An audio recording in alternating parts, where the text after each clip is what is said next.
What's going on, people? It's your man, the YB, back once again. So, we got a leak of Canelo Carrot Top Alvarez post-fight interview regarding David Benavidez. Listen.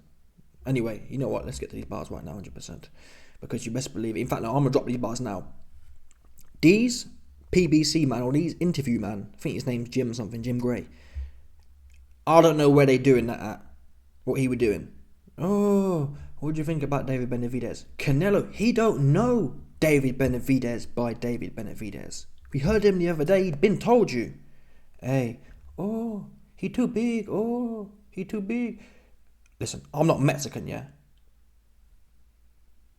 Canelo, he know Benavidez by the name of Bena Daddyvidez, yeah?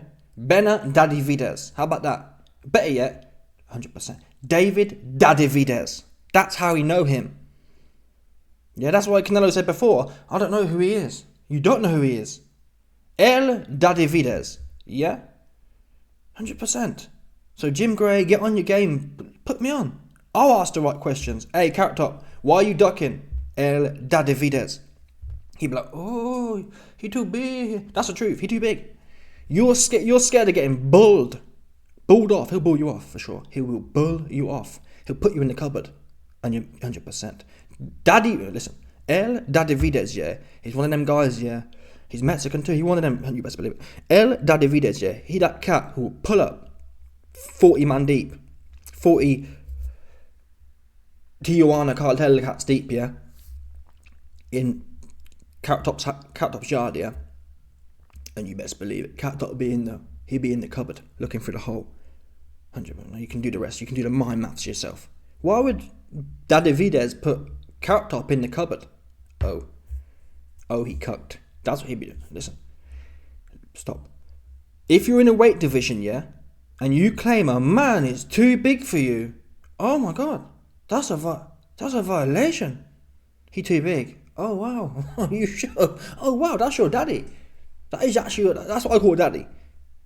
A man in my weight class is too big. Oh, he on that. Oh, he put you in the cupboard.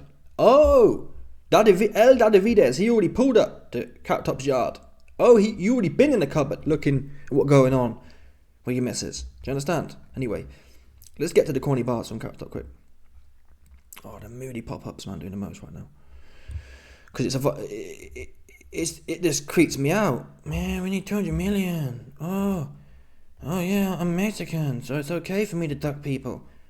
Oh, this moody situation right now, people. Super duper moody with it. You know what I mean?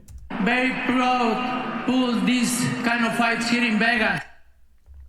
No, I don't consider myself the best fighter. It's around here, people. Don't worry. I'm glad you say locked in. People, the YB, he come prepared. That's what we know about the YB. He ain't come on in. Listen, the YB, he edit videos. The YB takes time editing videos. He takes time prepping his videos. He takes time making sure the videos all patterned up nicely for you, man. I ain't here to waste people's time. You know the YB, he come correct.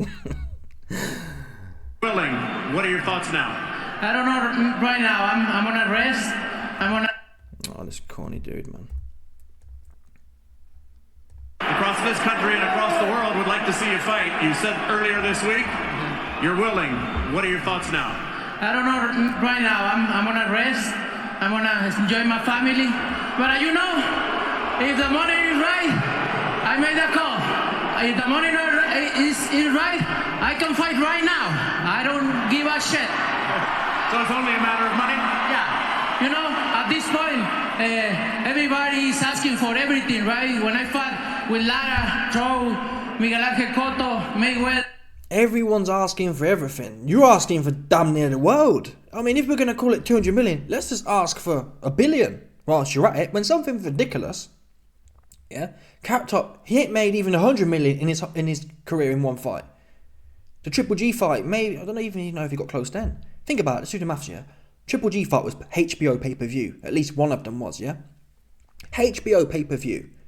So we literally know the numbers here. The numbers are like what? No more than 1.3 mil or whatever. 1.3 mil times $100 is 130 million. You can't even cut that to make it 100 for Carrot Top. Not even close. By the time the networks, they're taking like 30-40% off the top.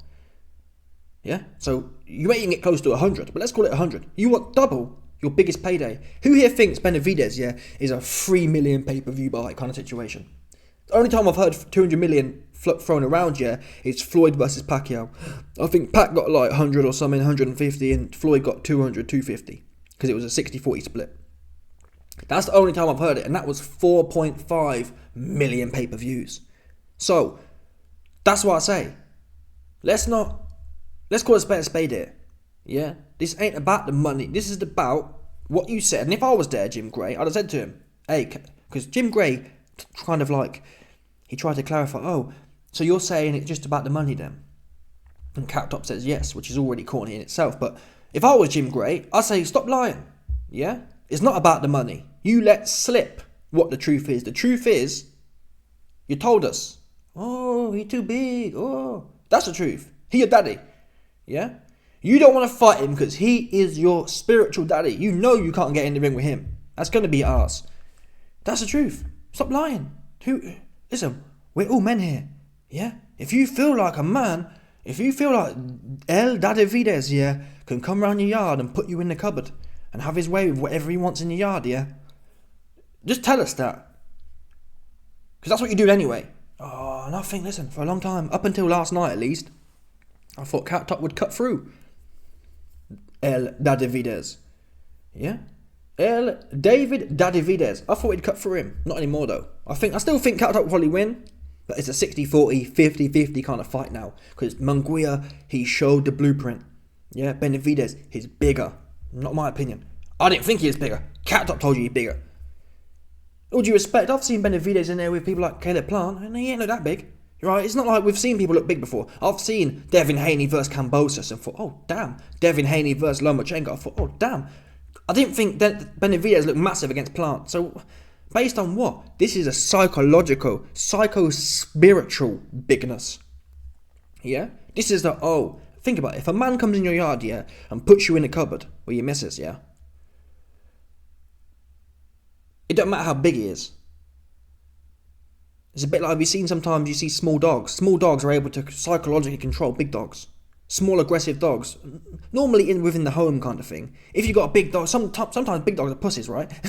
And I've seen videos of little ones, they're running the show. Or even cats. I've seen cats slap dogs up before. So, that don't make no sense, does it? Yeah? So Benavidez, he ain't really that big. It's a psychological situation, people. Yeah? Cat Top, he feels small. It's like my mum's dog, yeah? She was babysitting another dog. And my mum's dog was like the boss, right?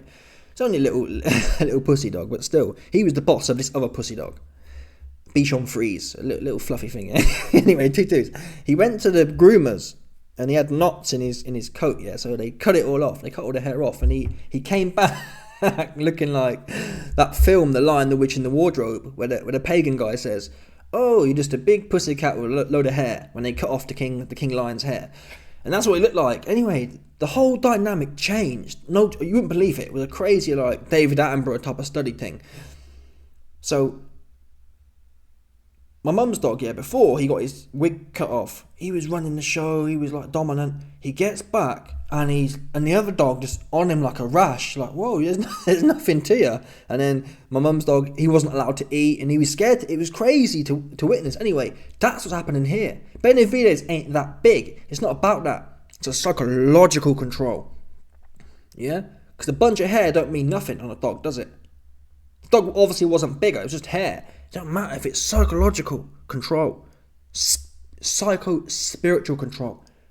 Yeah? Cat Top feels Daddyvidez in his soul. That's my daddy there. He too big. There's nothing I can do. I can't even attempt to try. It's the fight game. What do you mean he's too big? Get your little ass in there then. Are you the king or not? What king says, what undisputed 168 king says he too big? That's why I like the old school guys. You never hear Roy Jones say he too big. You never hear James Toney say people are too big. They might lose a fight. They ain't said they're too big though. They run it, lose, and then crack on. Have another go until you're 50 years old and get knocked out the ring like Roy Jones did. I respect that though. It's a warrior. It's warrior code. He's still trying to run it with young balls into his 50s or 48 or whatever it was. He ain't playing. He with it. He really with it. No jokes. No fibs. These new age guys are fibbers. Carrot Top, he ain't even that old. He's like 33. Daddyvidez is 29. Like, you guys are... Is Carrot Top in his prime? Maybe not. That's not the point, though. You holding up the belts. And that's what I don't like about a lot of these Mexican fans, yeah. The Mexican fans are extremely loyal, but they're loyal to a fault. Like most people, like they shill their base. I can't stand it. For me, regardless of where you're from or whatever, there's the truth or there's real shit, yeah, and there's fake shit. I don't care who you are. For example, I call out Floyd for fighting bums. And all the Mexicans call out Floyd for fighting bums. Fine. When it comes to Carrot Top's turn to fight, when Carrot Top's ducking, oh, well, Floyd did it. So the Mexicans slag Floyd off, yeah, and then they excuse what Carrot Top's doing because Floyd did it. Well, wait, is it wrong or is it not? Yeah? If Floyd did something wrong, which I agree, then so did Carrot Top. So is Carrot Top. Now, Canelo isn't as bad as Floyd in as much as Carrot Top, he does fight champions. Floyd was fighting. I mean, would you call Guerrero a champion? I wouldn't. Would you call Berto a champion? I wouldn't. Would you call Victor Ortiz a champion? I wouldn't. They may have had belts and they may have nicked belts and whatever. They'd already, you know what I mean? So, on paper, Canelo's done a better job in my opinion. But still, the job is not complete. Yeah? Really, since Triple G, Canelo has not fought a pound for pound dude. Right? Triple G was the last pound for pound dude he fought. 2, 3, 4 years ago. 5 years ago. Daddyvidez is what I consider a pound for pound opponent now. Someone who actually has a chance of winning. Bivol obviously was a pound for pound, but Canelo didn't think it was going to be that, right? And he didn't want the rematch. And the other thing about Floyd, everyone's slagging him off, yeah, but all due respect to him, what a lot of Carrot Top fans forget is, Floyd, he ain't held up none of the belts. He wasn't in there posting up and holding belts off. In fact, Floyd was never undisputed. Floyd rarely had belts. He'd kind of win a belt. He'd beat Guerrero, for example, take his belt and then relinquish it, or certainly not defend it. So I respect Floyd for that. He wasn't holding the game up. He said, and Alvarez said here, everyone's complaining that I'm not fighting people, but I do what I want. I do what I want. You can do what you want in your own time, though. Yeah, drop the belts, and I still wouldn't like it. I'd find it corny, but that's what you do now anyway. If Canelo was to drop the belts and then just pick and choose, that would clearly be a duck, but he's already ducking. At least you could say, well, Daddyvidez shine, man. Why are you trying to hold Daddyvidez back and then not fight him? It's corny, man, but it's not Alvarez's fault. It's not Alvarez's fault, yeah, that if he was born 20 years later, he'd be a cat with green hair for sure. Then once there, that's what Alvarez would be. If he was born 20 years later, he'd be rocking green hair right now. And his name would be Camilla, yeah? Camilo Alvarez. That's what he'd be known as. Because he ain't on that. He ain't want it like that. Yeah, he wants people who are underweight, who ain't no good. You know what I mean? Underweight. Jamal Charlo, he clearly weren't no good. That's what we saw on the night. Whether I thought he was good or not, he weren't no good, is the evidence. And that I didn't know. I thought Charlo might be able to do something, but clearly Canelo, he knows boxing better than me, yeah? He knows who he can pick and choose with. And if he didn't know that, he'd be trying to run it with Daddyvidez, right? Who's in his weight class. He's not too big. He's not saying... Daddyvidez isn't saying, let's do a catch weight. If so, I'd say that's corny. Forget about it, Daddyvidez. You played yourself. He's not asking for that. He's asking for, I'll fight you at the weight we're at. Which is arguably detrimental. We've seen people like Devin Haney drain down loads of weight, and are they even that good by draining down? Probably not. So if anything, Canelo could use it to his favour. Hey, Daddyvidez has been at this weight for 10 years. He's probably getting a bit long in the tooth here now. He's going to be dehydrated. He's not going to be sharp. Alvarez is full of beans at 168. 175 is categorically too big. 168 is his perfect rehydrated weight. Or weight to rehydrate from. So why not spin it and look at the positives? Again, it shows a psycho-spiritual control. Yeah? It doesn't matter the facts. It matters that he feel that way. He feel like he my daddy. And I'm going to need amount of money that don't even make sense to fight him. Amount of money that will never happen. Daddyvidez said it. No one's ever going to put 200 million up. Yeah?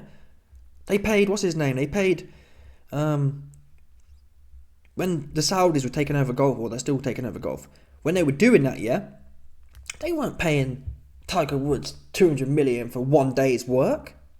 It was like 1, 2, 3, 4 year contract. I don't know the specifics. I know they weren't paying the golfing guys for one performance. Alvarez is in there for 40 minutes and thinks he wants as much as Tiger Woods get for 4 years. It's ridiculous. Like, what? And no one going to pay that. No one going to pay that. Not even once are they going to pay that. So everyone, stop shilling, yeah, and do the right thing. End of the day, yeah, we've seen the Munguia fight, and I'm sorry. I mean, if you listen to the DAZN guys, they'll tell you it was the best Canelo ever. I saw a Canelo who looked standard. I'd say it was a 5 out of 10 carrot top. Didn't see nothing really. I thought the fight was close. I thought it was like a 115, 112 kind of fight, if I'm honest. I didn't think there was that much in it. Yeah, Alvarez was landing the clean shots, but seldomly. They weren't having much effect. They weren't doing nothing. They weren't turning Munguia off. Bearing in mind, Munguia's the one coming up weight classes, even though he did look big, but that's not the point. So the blueprint's there now. Daddyvidez is quicker, bigger, more powerful, much higher IQ than Daddyvidez can box to a game plan. Yeah? And if Munguia had done that, who knows what might have happened. Munguia was boxing Alvarez's head off for the first 2 rounds. And normally people say about Canelo, watch Canelo versus Bivol. He won the first 4 or 5 rounds. He was winning most of them. So Canelo's never been a late starter. He starts early, breaking people down, traditionally. He lost the first 2 rounds, knocking on 3 rounds until the knockdown came. Munguia got too greedy. Munguia was making mistakes. That's what I'm making. Munguia was making mistakes here. Alvarez wasn't capitalising on them, though. He wasn't exploiting the fact Munguia's swinging massive wide hooks. He was doing cleaner work, but it was like, okay. It wasn't nothing. It weren't, Munguia's face wasn't bad, his body wasn't bad, his spirit wasn't broken. It's like, okay. Daddyvidez, he go in there. He ain't going to be overloading like Munguia. We've seen Daddyvidez, even to a fault again. He fought Caleb Plant. He didn't rush in and do too much. He did enough. He beat him up and then went the distance. I thought it was whack. I thought that Plant was ready to go, but it shows Daddyvidez, he can just beat her ass, essentially. He beat Caleb Plant ass for 12 rounds. He don't need to be doing too much like Munguia. And that's Bivol showed, that's all it takes, essentially, to beat Alvarez. You don't need to be doing way too much. Anyway, let me know your thoughts. People, smash the like button, subscribe, like off the bell, 100%, no doubt about it. Stop it.